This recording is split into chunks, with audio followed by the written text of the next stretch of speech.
сохранению объектов культурного наследия Горной Ингушетии активизировались за счет внебюджетных источников финансирования, как правило, за счет представителей ТЭИПов. Магомед Зарахов отметил, что залогом проведения качественных работ по сохранению памятников является соблюдение законодательных норм. В соответствии с положением управления культурного наследия является структурным подразделением правительства Республики Ингушетия и уполномочен на выдачу заданий и разрешений на проведение работ по сохранению памятников. Так, за период с 2019 года по настоящее время управлением культурного наследия выданы разрешения на проведение научно-исследовательских работ, связанных с разработкой научно-проектной документации, противоаварийных и реставрационных работ. У нас 9 объектов, из них 3 комплекса. Глава Ингушетии отметил, что архитектурные памятники Горной Ингушетии являются не только национальным достоянием региона, но и Российской Федерации. Поэтому все участвующие в этом процессе лица должны подойти к своим обязанностям максимально ответственно. Давайте готовьте документ на министра культуры. Надо все наследие, объекты наши изложить, предложить, может быть, фото и перечень. Потом четко разделить их на года, века, да?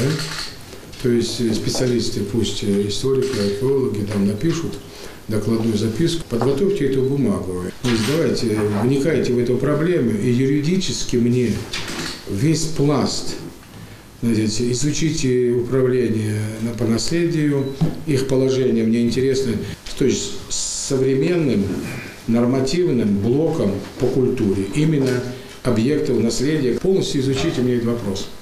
И дайте юридическую оценку. На сегодняшний день достояние наших, у нас республики, это мировое достояние. Нет такого нигде. Есть подобие что-то, но такое количество, с такой историей. Мы можем много что показать людям и миру. Поэтому, значит, привлечь надо специалистов, полностью вникните, пожалуйста, в этот вопрос. Руководитель региона в ходе совещания дал поручение создать для координации работ по сохранению памятников за счет внебюджетных средств комиссию с включением в нее представителей Управления культурного наследия, Миннации Ингушетии, Росприроднадзора, Минприроды, Управления внутренней политики, администрации главы и правительства региона, а также Джайрахско-Асинский музей-заповедник. Вы понимаете, вопрос в чем? Вы в засаде, как чиновники, не сидите. Я почему это говорю? Человеку надо помочь. Если он готов инвестировать, найти деньги, ну, то вы говорите, что вот он там пригласил специалиста, он новодел делает. Конечно, это неправильно. Но да предварительно, значит, если нужно, с людьми говорите, потому что если там есть нормы, которые железные, юридические, их не переступишь. А это наследие, это надо рассуждать, обсуждать. А мяду здесь я и... Нах бушуаниш, шей доглазишь. Выехали, значит, вот кто-то собирается сделать, а жил вот это вот так вот, прям предметно сказать, вот это нельзя трогать, вот это надо делать, если у вас проект есть. А потом, если они нанимают любую фирму, у них же лицензия должна быть, да, допуск, насколько я понимаю. Да. А кто эту лицензию, так, кто ее оценивает? Опять же, я возвращаюсь к чему?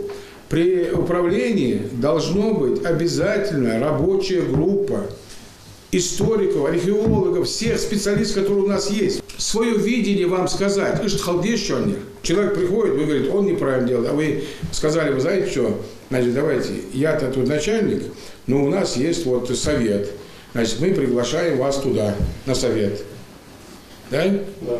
И на совете, значит, мы определимся, вы свои вопросы и желания.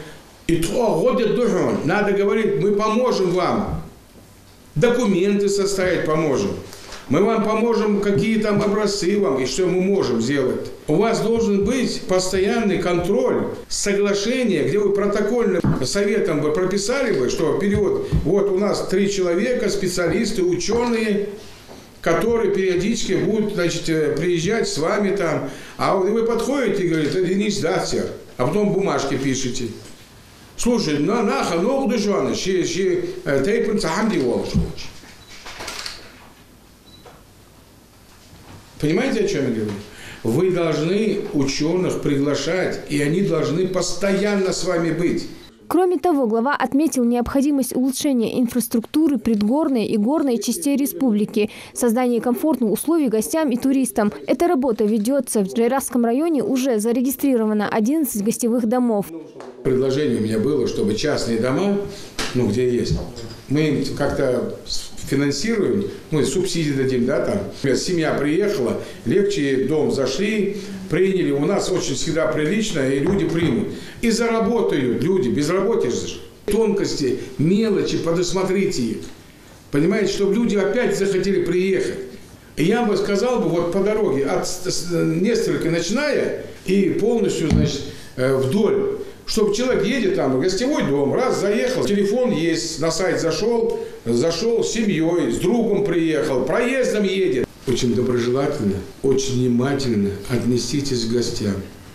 Гости – это благополучие наших сел, вплоть до Джайраха. Сейчас Дятых я поеду, открою, дорогу сделали, сейчас откроем ее. У нас уже возрождение там пойдет, да? Люди пойдут. Потому что вот сколько она там стояла, дороги не было, сразу оживутся.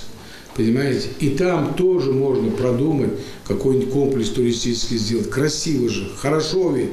Понимаете? В завершении встречи было подчеркнуто, что Управлением культурного наследия разработаны принципы проведения работ по сохранению архитектурных комплексов Горной Ингушетии. Это законность, сохранение подлинности и уникальности памятника, пейзажей и местностей, обоснованность проектных решений, применение научного подхода, а также профессионализм лиц, проводящих работы по сохранению объектов культурного наследия. Хадза Добриева, Хусейн Гагиев, Новости 24.